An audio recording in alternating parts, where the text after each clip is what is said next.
Good day today. Today we're going to be talking about why I got rid of the GoPro Hero 10. Essentially, this is going to be me complaining about my GoPro Hero 10 because there are some things that I do not like about it. So before I start complaining about the GoPro Hero 10, I really do like it. It's a really great camera and it does offer really some amazing picture quality that it's jaw-dropping. It looks so good. Let's just dive into it. The first one would be the battery life. The GoPro Hero 10 that I purchased was a bundle from Costco and it came with 2 standard batteries. Now I believe the standard batteries are what come with any GoPro Hero 10. It does have the ability to get an Enduro battery, but let's just talk about the standard battery at the moment. The standard battery for me, when I run at 60 FPS, 4K, add stabilization into it, and have all the features that I want turned on, it lasts 25 to 30 minutes, which is not very long. And that's fine. I can deal with that because you can purchase the Enduro battery and that's helpful, but that's another part of the issue. I purchased 2 Enduro batteries. They were GoPro official Enduro batteries that I purchased, and there kept being an error that pops up on the GoPro whenever I add that. The error is it's not recognized by GoPro. So the official GoPro batteries are not recognized by the GoPro Hero 10 when you insert it. So it says something like, please insert a GoPro official battery when you actually power it on, which is kind of frustrating when you have a GoPro official battery. Now, does that stop you from leveraging the GoPro? No, but that is kind of annoying. Another thing about the batteries that I wasn't super excited about was the fact that when I purchased it, it was nearly a year old in the case. Now that's not bad in and of itself, that's just probably why they had a sale on it. But the batteries that were inside the case were either at 1% or at 2%. Now this is a little frustrating to me because lithium-ion batteries don't like to be sitting at 100% and they definitely don't like to be sitting really, really low in the voltage range. They like to be somewhere in the middle. So I can't help but wonder how much battery life I've lost because of the poor battery maintenance that it had from the very beginning. I store lithium-ion battery cells out of my garage as well, like the individual cells that I've ripped off from packs, things like that.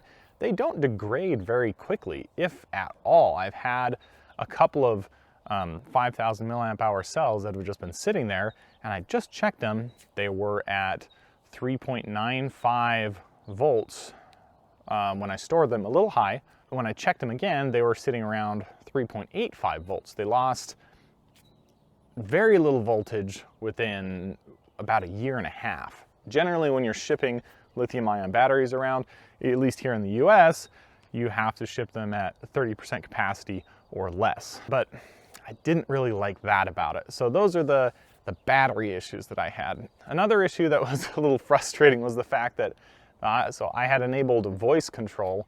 Whenever I'd say GoPro in a video, it would just randomly turn off, which is frustrating. So I turned off the voice control because you don't really need that anyway. You just push the button, record, then push the button to turn it off. But even with the voice control off, the GoPro has turned off twice on me so far. It's happened once when I was recording stationary. It just powered itself off.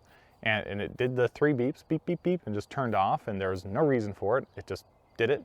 That was with voice control off. Same thing when I was riding around with it attached to my helmet once, it actually just powered itself off. Now this may be specific to my GoPro, but I'm just telling you about my experiences with the GoPro Hero 10 so far. Another thing that has gotten a lot of press with the GoPro Hero 10 was the overheating issues. Now, from what I understood, the overheating issues generally came from it sitting like this, where it's stationary, doing nothing, and it just overheats. And I get that. If you're moving around, it shouldn't do that, right? Wrong. I live in St. George, and it gets pretty warm, so anytime it's about 95 degrees or 35 degrees Celsius outside or higher, I've experienced overheating issues with the GoPro Hero 10.